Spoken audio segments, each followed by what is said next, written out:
if we actually,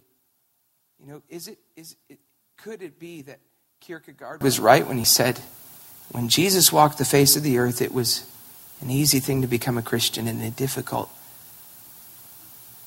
was a difficult thing to become a Christian and it was an easy thing to understand. And 200 years ago, he said this.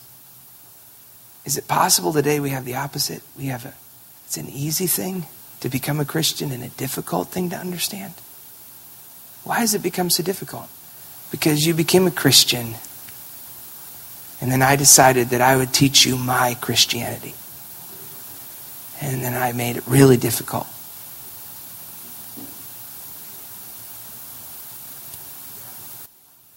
Is that fair? Is that fair?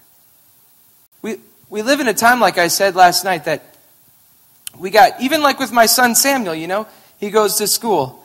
Dad, what do you think? You think the world's 65 million years old?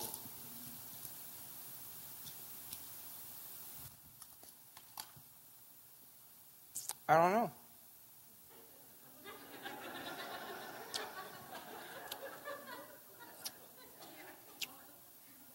I don't know, Samuel.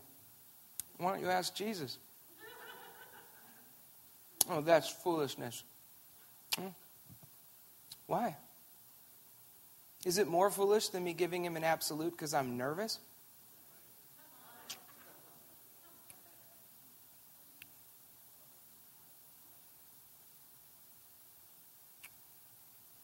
Samuel doesn't need me to give him absolutes.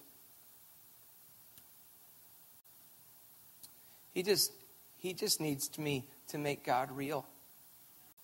He just needs me to make a space for God in our home.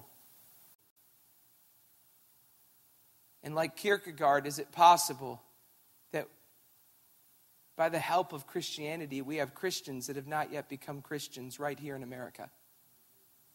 Yeah. In fact, you're looking at one. Every day I read the Gospels. And every day I am shocked that I went to seminary and I don't remember ever reading that. Every day I get up in the morning and I say, Jesus, I want to see you today in a way I've never seen you before.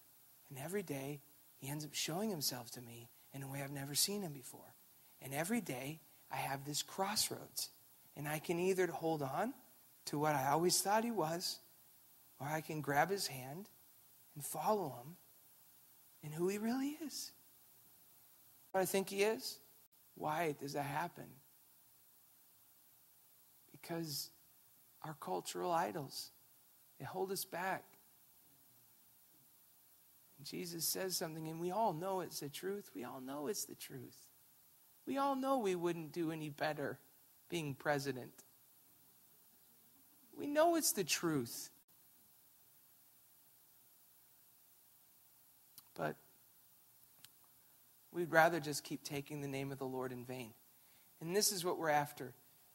We're after becoming a people that can make God credible again in the earth. You say that's not our responsibility. It is our responsibility. That's why it's the major commandment, guys. We can't take the name of the Lord in vain. Wouldn't it be awesome if the Lord could just be blamed for what he actually has done and said? But that's not what's happening. What's happening in this last 100 years is in the name of God, we keep saying things on his behalf that he's never said.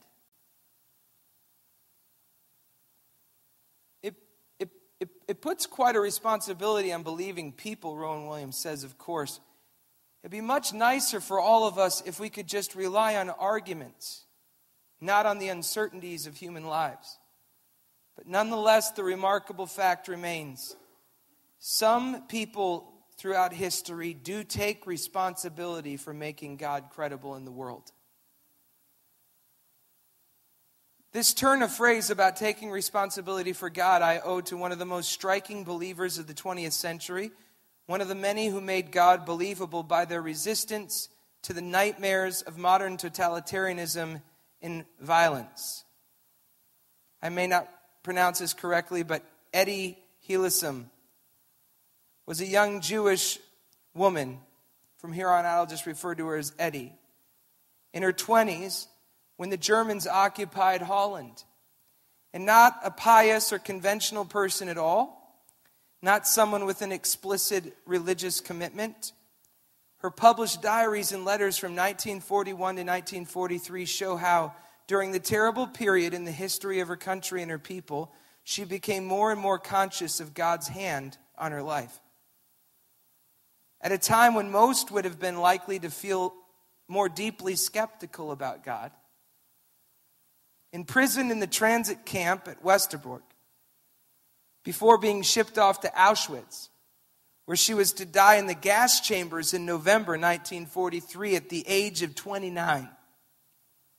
She wrote in her diary, quote, "There must be someone to live through it all and bear witness to the fact that God lived even in these times. And why should I not be that witness?" In a letter to a friend from Westerbork, she described her life as having become an uninterrupted dialogue with you, O God. And she could write of sensing her vocation in the camp as being, quote, "not simply to proclaim you, God, to commend you to the heart of others. One must also clear the path toward you in them." It's plain that she saw her belief as a matter of deciding to occupy a certain place in the world, a place where others could somehow connect with God through her, and this not in any self-congratulatory spirit or with any sense of being exceptionally holy or virtuous, but simply because she had taken and agreed to take responsibility for God's believability. And Jesus is calling us. I mean, guys, I don't want to make our situation in America light, okay? I'm not trying to do that.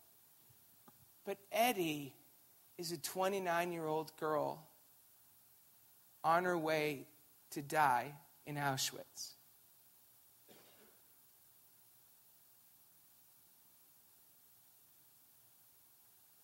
And she doesn't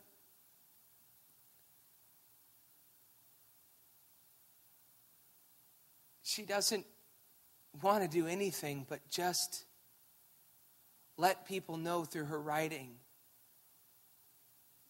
that God was alive even in these times. And become a place that people could come home to recognize He was alive even in those very evil times. Most of what we have today is like, they say, I don't mean to keep coming back to it, but it kind of is a joke. It's like, do you remember it was just a few months ago, a year ago, that people were saying that George W. Bush was like Hitler. And now you got people saying that Barack Obama's Hitler. Who the heck is Hitler? Hitler was Hitler.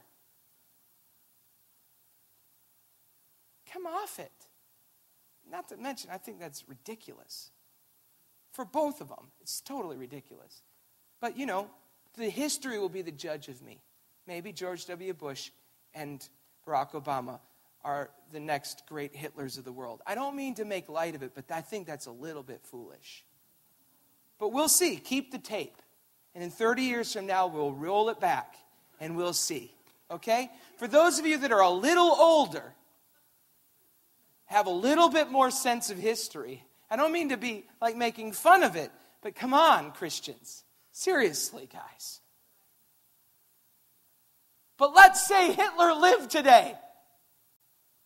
Don't you want to be Etty? Do I want to be the guy in history that's known for trying to kill Hitler?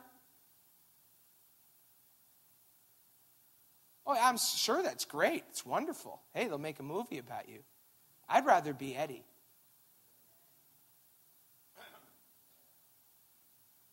We want to be a bridge, really, of history where people 20 years from now, by our writings, will recognize that you were alive today. Now that's funny when we think of Etty being like, you were alive when I was being murdered in a gas chamber. It makes our task so much easier, doesn't it? We went from being an extraordinarily wealthy country to just being wealthy. And the whole world's coming to an end. Do you know what I mean? There should be maybe a difference. If Etty can make God alive in those moments for us, now we've got to make God alive for our children and our children's children.